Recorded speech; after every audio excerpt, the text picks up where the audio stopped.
what we're monitoring in these trials is mainly slugs and aphids, but then bees as well.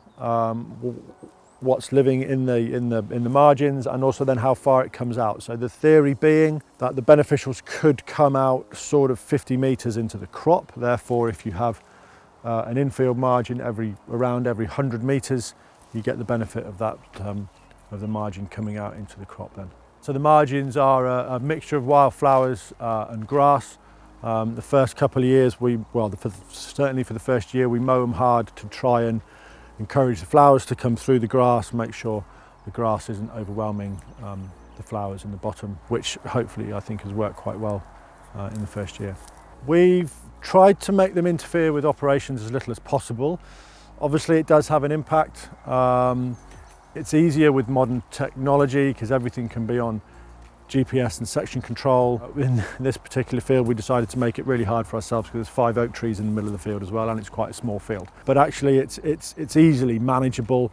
We've got these plots actually mapped as no spray zones, so if we were to accidentally forget to switch the section off, the GPS will automatically do that for us, so hopefully we can limit the impact from the fertilisers and the sprays on these margins. We've got a lot of these margins around the edges of all of our, most of our fields anyway, through a countryside stewardship agreement. And they're very similar wildflower grass margins around 6 metres wide around the edge of the whole field. So it kind of fits in with what we're doing around the whole farm as well. This field hasn't had an insecticide this autumn, and that we didn't want to interfere with the trial and put an insecticide on.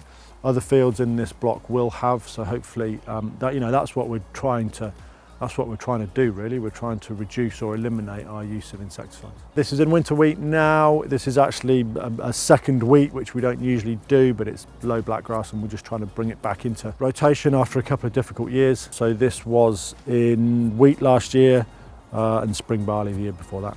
We're worried about the grasses coming in a little bit, and you can notice just down on the edge that does happen. We try and control it as best we can, and if we have to do a little roundup around the edge just to try and manage that, we will. We haven't had to yet. We have considered putting propyzamide on to control the grasses, making sure they're not getting overly big and drowning out the wild flowers. We haven't had to do that yet.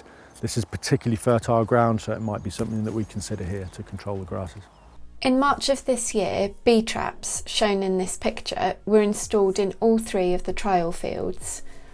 In the next month, in April, the field team from AHDB set out and collected pitfall and slug traps across the trial. They didn't find much in the pitfall traps, probably due to the cold weather, and there seemed to be more slugs in the field margins than in the crop. The team have now taken the time to look at the findings from the pitfall traps under the microscope.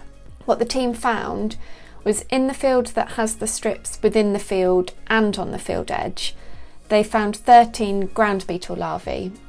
They compared this to the field where the strips are only found on the edge only, and in these fields they found fewer larvae, 8 in total. When they looked in the field where there are no strips, they only found 2 larvae. The differences in numbers are probably associated with reduced disturbance in the strips and the associated improved habitat diversity and resource availability, rather than specifically the individual flowering plants that are present. It will be really interesting to see if these differences between the fields are repeated in the summer data collection.